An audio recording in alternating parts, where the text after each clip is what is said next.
Vous écoutez Radio Lomé, il est 12h30.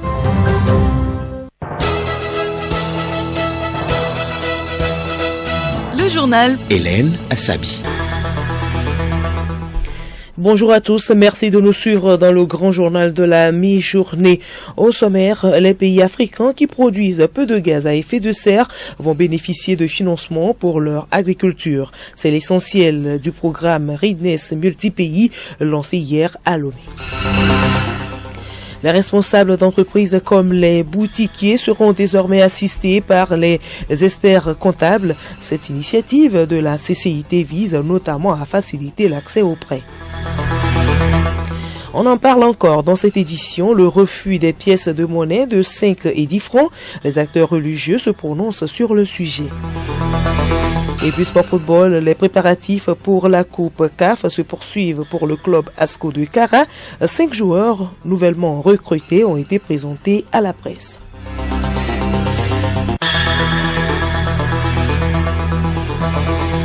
Radiolomé.tg. Attirer les capitaux privés vers l'agriculture, c'est l'un des contenus du programme Readiness Multipays lancé hier à Lomé. Il s'agit d'accélérer le financement et la mise en œuvre des priorités bas carbone et résilients au changement climatique. Ceci pour l'agriculture et l'énergie dans ces secteurs dans les pays africains. Odette Pira. Ce programme vise à soutenir les efforts de gouvernement des pays africains vers des économies à faible émission et résilientes au changement climatique. Il s'agit à terme de rendre profitable l'activité agricole pour attirer les capitaux privés. Patrice Lefeu, responsable mondial finance. L'enjeu, c'est de créer un changement de paradigme qui va permettre de rendre rentable cette agriculture et derrière de mobiliser massivement du capital privé qui ne soit pas de la dette. C'est-à-dire de mobiliser des capitaux qui investissent pour vous et qui derrière vont pouvoir retirer le profit de cet investissement. Mais l'enjeu pour vous, c'est d'attirer ces capitaux et pour attirer ces capitaux, il faut démontrer que l'agriculture ici au Togo est rentable et ceci en recourant à des nouvelles techniques, des nouvelles technologies et des nouvelles pratiques. Dans la lutte contre les changements climatiques, plusieurs actions ont été menées sur le plan national. Katari Folibasi, ministre en charge de l'environnement.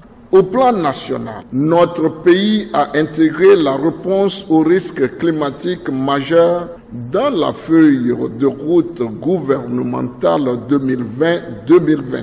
Plusieurs documents stratégiques, plans et programmes de développement ont été élaborés. Au nombre de ces documents, on peut citer le cadre stratégique d'investissement pour la gestion de l'environnement et des ressources naturelles, la stratégie nationale RED+, le plan national d'adaptation au changement climatique, les communications nationales du Togo sur les changements climatiques, les premiers et deuxièmes rapports bionomiques actualisés, etc. Ce programme va durer 3 ans. 23 pays sont bénéficiaires.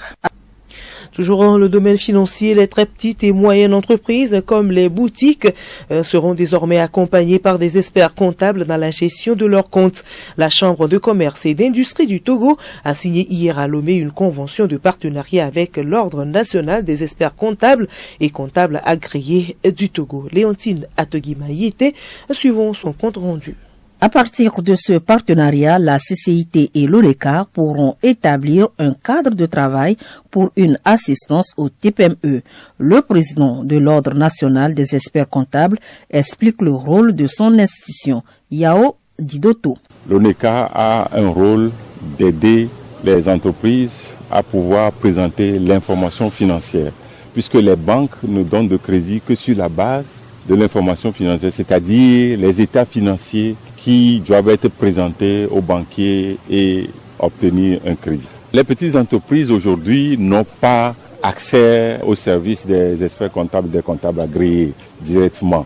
Mais dans ce cadre-là, signé, ces entreprises peuvent maintenant s'adresser à la Chambre de commerce et obtenir le service des membres de l'ONECA Togo. Les TPME attendent beaucoup de cette convention, comme le souligne Blamé Kokoudodi, responsable du complexe général de télécommunications. Nous attendons de cette convention un accompagnement par rapport au financement de nos projets afin que nous puissions grandir dans nos activités. Donc si par exemple cette convention permettra que nos états financiers soient crédibles au niveau de la banque, alors là, ça pourrait nous aider beaucoup. La condition à remplir pour bénéficier de cet avantage, Madame Nathalie Bito, présidente de la CCIT, nous la dévoile. Il y aura des petits tickets à payer, mais une chose est sûre, si l'entreprise était seule pour aller vers cet expert, elle ne pourra pas payer. Et la Chambre de commerce, c'est une entité qui obtient des taxes. Il faut que ces taxes servent à faire grandir les entreprises. À travers cette initiative, la Chambre de commerce et d'industrie du Togo entend favoriser l'accès facile des prêts bancaires aux très petites et moyennes entreprises. Léontine, le refus des pièces de monnaie de 5 et 10 francs, nous en parlons encore dans cette édition. Aujourd'hui, vous donnez l'occasion aux acteurs religieux de se prononcer. Ils ont été en outre interpellés. On nous a dit que c'est les charlatans qui utilisent l'argent là. Vodum wanago, vodum do gaso machino, wabe gaya bo vodu toi, gaya santana toi, gaya legba toi. Les charlatans sont cités comme étant auteurs de refus des pièces de 5 francs et 10 francs. Ils sont accusés d'utiliser ces pièces à des fins obscures. Selon Togu Sassou Baklo II, deuxième vice-président national des cultes vaudous, ce phénomène serait parti des déclarations aux prêches venant de certaines confessions chrétiennes. Religion véreuse d'Okol, voilà bien, Gaulouling Bajapamolo, Bié Gayo le Dilo, Gaulouling Santanabe Garo. Qui est Satan même? C'est ton acte que tu poses qui est Satan. Si tu triches, tu es un Satan. Si tu commets l'adultère, tu es un Satan. Si tu tues, tu es un Satan. Les francs devaient être utilisés en bonne et due forme jusqu'à ce que la BCAO décide de les annuler et remplacer par autre. Pour la pasteur Nilsson, ce phénomène n'épargne personne. Satan n'a jamais créé de l'argent. S'il y a des pasteurs qui disent cela, c'est faux, c'est pas une vérité appropriée. L'Église aussi n'arrive pas à l'utiliser ou bien à dépenser cela. Pourquoi les serviteurs de Dieu peuvent communiquer pour dire que ces pièces que vous donnez là, on n'arrive pas à les dépenser. Donc, s'il vous plaît, essayez de donner ce que nous arrivons à dépenser. Les pièces de monnaie de 5 francs, 10 francs, voire 25 francs sont uniquement la propriété de la BCAO. Nul n'est censé ignorer la loi. Quiconque refuse ces pièces de monnaie en cours légal tombe sous le coup de la loi et sera condamné à payer une amende comprise entre 10 000 et 50 000 francs CFA selon l'article 1165 du Code pénal. Santé pour poursuivre, le sel se fait de plus en plus rare dans les marchés de nos jours. Bon gré, mal gré, l'excès de consommation du sel, cet ingrédient de la cuisine indispensable pour le goût des repas, occasionne à la longue des maladies non transmissibles qui peuvent nous être fatales. De même, manger trop de sucre provoque de l'hyperglycémie qui est source des maladies cardiovasculaires. Docteur Bello Moufou alerte sur les risques encourus. On dit mangeons moins salé, moins sucré, moins gras et pratiquons du sport. Le sel tue. Il faut manger moins salé. Lorsque vous diminuez la consommation de sel, vous êtes à l'abri de l'hypertension artérielle et d'autres maladies. Le sel est également contenu dans les cubes que nous mangeons. Le sel est également contenu dans les boissons pétillantes, les sodas que nous buvons. Il y a assez de sel dedans. Donc il faut pas les éviter complètement. Mais si vous les évitez complètement, c'est bon. Mais il faut aller avec modération. Également, le sucre tue. Le sucre va se transformer en graisse dans l'organisme après pour se déposer dans nos artères et boucher les artères. Mangeons moins salé, moins sucré, moins gras et pratiquons du sport. Là, nous allons vivre sans maladie non transmissible. Pour notre bien-être, réduisons la consommation du sucre et du sel dans notre alimentation. Le journal Hélène Assabi. À l'étranger, c'est l'inquiétude au sein des organisations de médias professionnels du Burkina Faso. Elles ont publié hier un communiqué intitulé « Non, les médias burkinabés ne sont pas des radios mille collines ».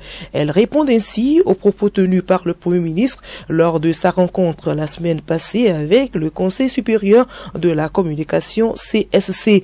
Lors de cet échange, Apollinaire Clélem de Tombela a notamment demandé au CSC c'est de se pencher davantage sur la régulation des médias et notamment des débats sur les plateaux télévisés. La référence de la radio rwandaise, connue pour son rôle dans le génocide de 1994, a provoqué la colère des médias burkinabés alors qu'ils constatent que la liberté de la presse est très attaquée depuis plusieurs mois. Le pape François achève sa visite de 3 jours ce vendredi en RDC. Il a rencontré des victimes des violences, célébré une messe devant environ 1 million de personnes et rencontré des jeunes réunis dans le plus grand stade du pays. Cette visite a été particulièrement marquée par une grande mobilisation et des discours poignants du souverain pontife. Sommet UE-Ukraine ce vendredi dans la capitale ukrainienne. Il est notamment question lors de ce sommet de l'adhésion de l'Ukraine à l'Union européenne. La Pologne et les pays baltes, très investis dans l'aide militaire à leurs voisins en guerre, sont de ceux qui estiment que la demande d'adhésion de Kiev doit être examinée le plus rapidement possible. Mais un nombre important de grands États membres souhaitent ne pas envoyer de messages trop encourageants et la présidente de la Commission européenne, Ursula von der Leyen, a annoncé hier que l'Union européenne prévoyait de nouvelles sanctions contre la Russie. Culture pour poursuivre au menu de l'agenda culturel de ce vendredi. Geneviève Pognon nous parle du concert de l'artiste de gospel Anna Teko, d'une résidence d'artistes, de l'exposition des œuvres plastiques, de projection de films et du théâtre. 14 par 11, la pièce théâtrale de la metteuse en scène Marlène Djouti sera représentée le 10 février prochain à l'Institut français du Togo. 14 par 11 est un drame poivré d'humour et de sérieux. Ce sera à partir de 19h. Parlons toujours les arts de la scène, cette fois-ci le cinéma. Le père de Nafi, de la réalisatrice sénégalaise, sera projeté le 8 février prochain, toujours sur la scène d'Imirope de l'Institut français du Togo. Un autre film, Balle Poussière version restaurée du réalisateur Henri Dupac, sera également projeté au cinéphile. Autre sujet de l'exposition d'œuvres d'art Kadodo ou les liens en français de l'artiste plasticien de Dodi et Foué. L'exposition de Dodi et Foué retrace le processus exécutif de personnages métamorphosés au fil du temps. Le vernissage se tient du 26 janvier au 9 avril prochain à l'hôtel Onoumon. Cette exposition est couplée de performances musicales à l'Institut français du Togo. Et puis l'agenda culturel, c'est aussi le concert de l'artiste gospel Anna Teko qui est en concert au Togo le samedi 18 février à 18h au Grand Res à Lomé et 19 février au CETEF. Artiste invité Daina Fritas. Sport pour terminer, Asco de Kara, futur FC d'Égypte, c'est la première affiche de la Coupe de la Confédération africaine de football au programme dans une semaine. À quelques jours de cette échéance, les jaunes et noirs de la COSA ont présenté hier leurs nouveaux joueurs. Il s'agit des milieux Amatuchui, Doumouya de l'attaquant Maron et Namata. Ajoutés aux anciens comme Ouattara, Novon et Yere, Asco compte aller loin dans la compétition. En attendant, le club de la COSA reçoit dimanche à Kara, espoir de Zio pour le compte de la 17e journée du championnat des 1 Lonato. Le même jour, Unisport accueille Semassi et Tambo se mesure à Dito. Pour les autres rencontres, Gomido joue AS OTR, Entente 2 sera face à ACK et Boulessou a rendez-vous avec Ange. Déjà ce samedi, Kakadre défie AS Bina, le match Sahara AS Togoport aura lieu mercredi.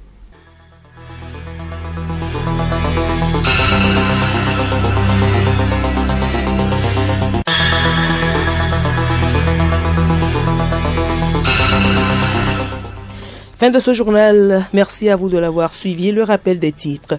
Les pays africains qui produisent peu de gaz à effet de serre vont bénéficier de financements pour leur agriculture. C'est l'essentiel du programme Readiness Multipays lancé hier à Lomé. Et puis les responsables d'entreprises comme les boutiquiers seront désormais assistés par les experts comptables. Cette initiative de la CCIT vise notamment à faciliter l'accès aux prêts.